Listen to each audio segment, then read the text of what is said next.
Hi, everyone. Welcome back to the M2M project. Sebastian MacLean here, where we fight the darkness with truth and story. Today, I am really excited to be talking to Amir Bageria, an actor and director who I had the pleasure of working with recently on a film. Excited to have him on here today.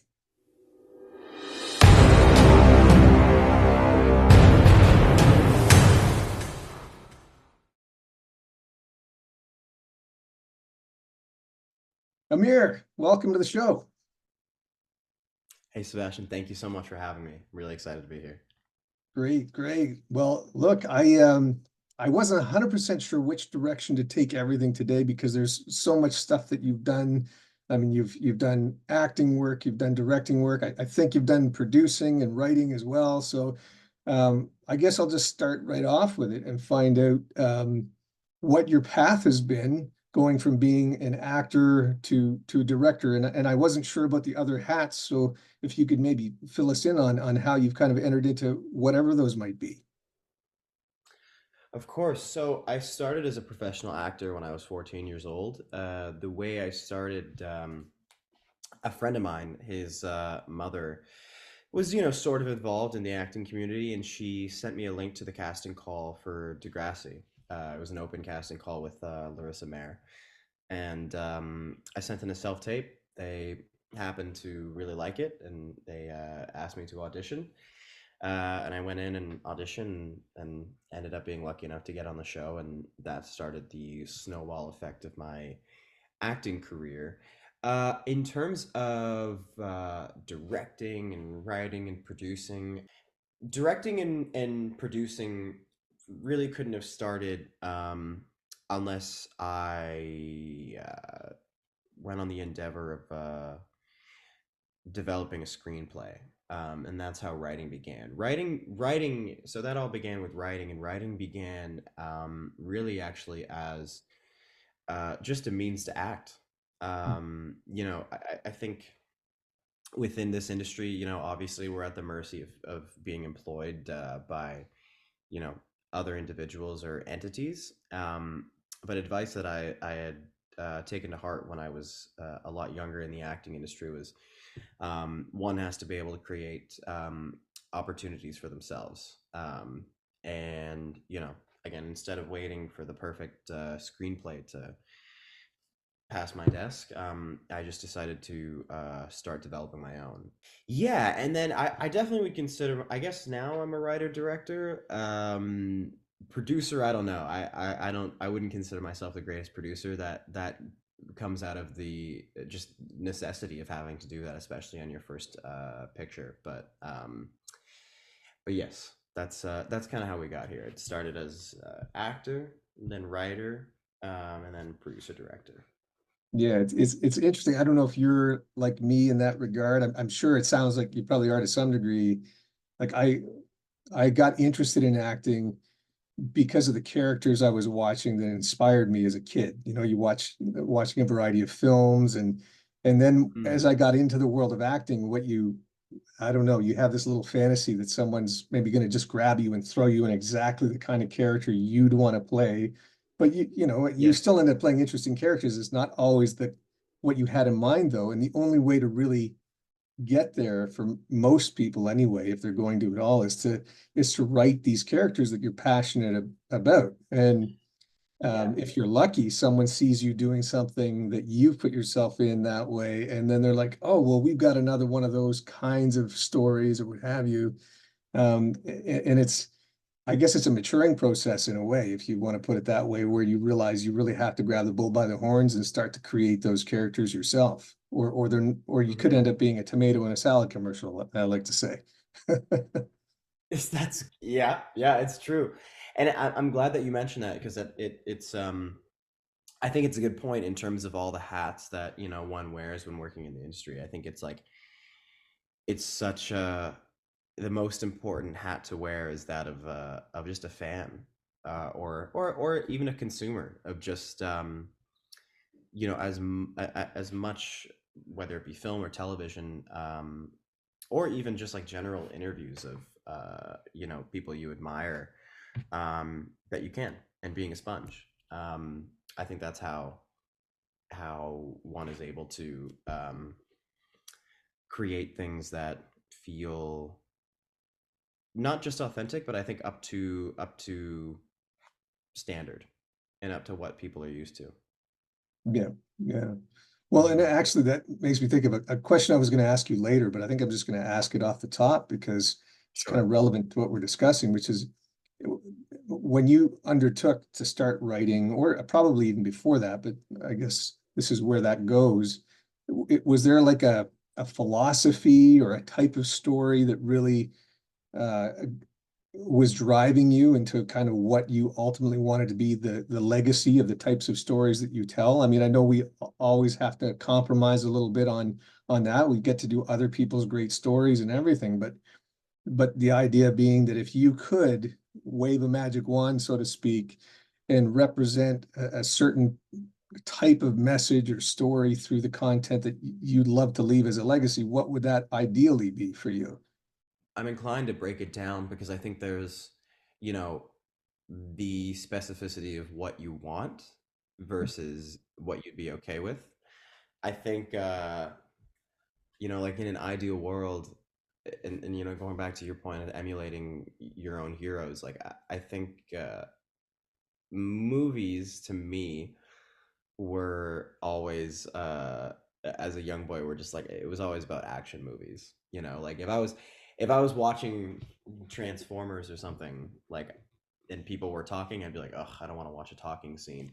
What I'm saying is, being in action movies requires like a bunch of the ability to perform dangerous stunts, and the ability to be incredibly athletic and memorize intense choreography, and be on your feet, and in terms of like a dream, yeah, I would love to do action movies ripe with a plethora of stunts and challenges of that nature. That would be so so so so so cool. It would be a dream come true. um, but I think as I've grown older, I completely relate to you in terms of just wanting to emulate your heroes, because a lot of the people that I look up to, especially actors, have said, when you get a role, or the proposition of playing a role, and it scares you, then you Mhm. should do it. Right. And I think, just I want to play complex roles that, yeah, upon the first breakdown, I wonder like if I can actually portray them authentically. Um, but I think, yeah, I just want to leave a legacy behind of one, a diverse portfolio, and I think like one can measure how capable of an actor is based on their range, the ability to do well in comedy, drama, sci-fi, different directors who I'm sure have different styles. So that's definitely like a part of the legacy I want to leave behind. I think, to bring it back to a more cohesive, simple answer, I think it really boils down to just playing things that are interesting and challenging, and those two are often linked. Yeah, yeah, and I guess maybe I did kind of leave that fairly broad because, of course, as an actor, and you don't even always know this, at least I didn't going into it. You kind of have that little kid's idea still in your head, and then as you begin to enter into the process, you're like, oh, I really like exploring the depths of, and a character's emotions when it comes to the idea of loss, or that when it comes to the idea of being the underdog and rising up, and some of that has to do with action, some of it has to do with just a lot of internal work and everything. So I guess maybe where it narrows in more is as a writer when you're writing scripts. I mean, I tend to really be driven by